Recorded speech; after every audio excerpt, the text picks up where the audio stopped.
So today we're going to do something different. It's Cimmerian September, so I thought I would go through the Conan books I own and just kind of chat about them and chat about the stuff I've read and chat about the things I'm hoping to read. I'm going to start like every good Conan booktuber should by showing off my Del Rey collection. And the nice thing about the Del Rey collection is this is the gold standard for collecting Conan. The nice thing about it is they are in publication order, and it's all the original works of Robert E. Howard, no one else, no pastiches or anything like that. They're also illustrated, and at the beginning of each one, you get an intro from the illustrator themselves, and they talk about how Conan inspired them in their art, kind of how they approached drawing for these books. The other great thing about these books is there's appendices and miscellanea, and each one has different things that you can dive into when it comes to Robert E. Howard and his creation of Conan. You can learn about the Hyborian Age. You can look at manuscripts of some of the works. Included in the first one is the very first Conan story, and then at the end is a manuscript for the very first Conan story, and it is very cool. I have read Conan the Cimmerian twice, and it's great. There are a couple of stories that really stand out. The very first one, The Phoenix on the Sword, is awesome. I can't believe that the entire Conan universe started with that story. It's very cool. It follows older Conan, and he's the king of Aquilonia, and he is about to be attacked by usurpers. Barbarian things ensue. Another really good one, this is the one everyone tells you to read, is The Tower of the Elephant. And it really is as good as the hype. It's fantastic. I don't want to talk about it at all. Other people have covered it, and you really should just read it. Or get yourself a copy of this and just read it. It's so good.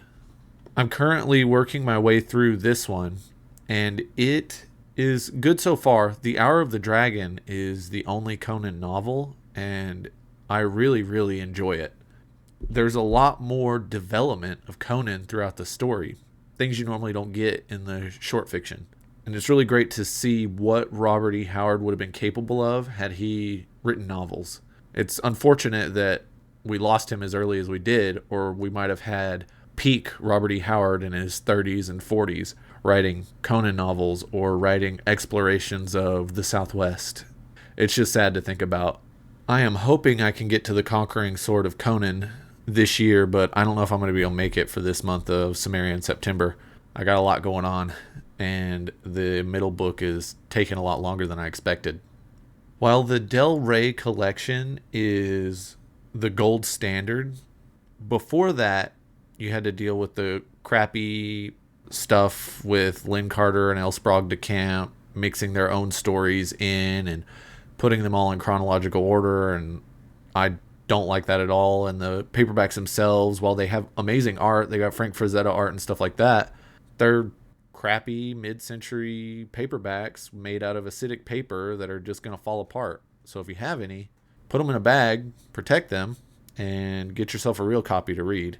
One of the reasons I bring this stuff up is before the Del Rey collection, we had these bad boys. And these are library books from my local library. Make sure I'm not doxing myself. And it's super cool. They were edited by Carl Edward Wagner, and this was the first good copy of Conan you could get after the debacle with Lynn Carter and L. Sprague de Camp. These aren't in the best shape. I mean, they were library books, they're worn out, but they're very, very rare, and I'm very happy to have them on my shelves. And they're from my local library. It's super cool. Like, I have a piece of Carl Edward Wagner, Robert E. Howard, and my local library, and I get to keep it forever. It's amazing. So I don't own very many Conan pastiches, but the ones I do own are very cool. Robert Jordan. Has anyone heard of him? I don't know. He's only one of the greatest fantasy writers of all time. Well, he wrote Conan pastiches, and this is a first edition hardcover. Oh, wait. There's more. Another collection. Also a first edition hardcover. I don't know how good they are. I'm hoping they're at least decent. I'm not going to read them until I finish all the original Robert E. Howard stories. I don't think it's fair to judge the pastiches or Robert E. Howard without having read all of the Robert E. Howard stories. So once I finish all of them, I'll move on to the Robert Jordan pastiches. And then if there are any other good ones out there, let me know in the comments. If I can pick them up and they're not a terrible, acid-ridden, cheap paperback, then I'll probably give them a go. While we're on the subject of pastiches, this really isn't a pastiche, but it is a fantastic sword and sorcery story. I just can't believe that this didn't get published until long after Robert Jordan had passed away. Editor Joseph here. I realized as I was finishing this up that not once did I mention what this book was called. It's Warrior of the Altai by Robert Jordan. I try to make sure that my content can be listened to as well as watched. I listen to a lot of Booktube while I'm driving, and the last thing I would want is to have to open the video to see what they're talking about. But that's it. I'm dumb. I forgot. But it's here now. See you later. I mean, it's got your nomadic barbarian main character, and then just this amazing weird world of sword and sorcery that he created in here. And you can tell that he was heavily influenced by Robert E. Howard and other Weird Tales writers, but he really did manage to make it his own thing. So if you get a chance, get yourself a copy of Warrior of the Altai. This is a really cool rare one. It's like a limited edition. It has these really cool color maps inside of it, and it's really cool art, and an electronic signature. One of the things about this book that bums me out, like I said earlier, he builds such a cool world in here, but we never get to explore it beyond what's in this book. As much as I love The Wheel of Time, I would have loved more of these.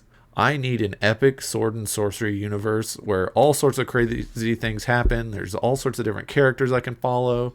I just want a rich world like that to explore that's been written recently. I know I'm going to go back and read Witchworld by Andre Norton and stuff. I would really like to see what a modern author could do with the sword and sorcery universe. I just wanted to make a quick and dirty look through all of the Conan stuff I own. I think Cimmerian September is really cool. These different themed Booktube months have been a really good way for me to branch out of my regular reading. And let me know in the comments if you have any Conan books you like, especially pastiches. And let me know if you've read Warriors of the Altai. I really think you should. And with that, I'll see you next time.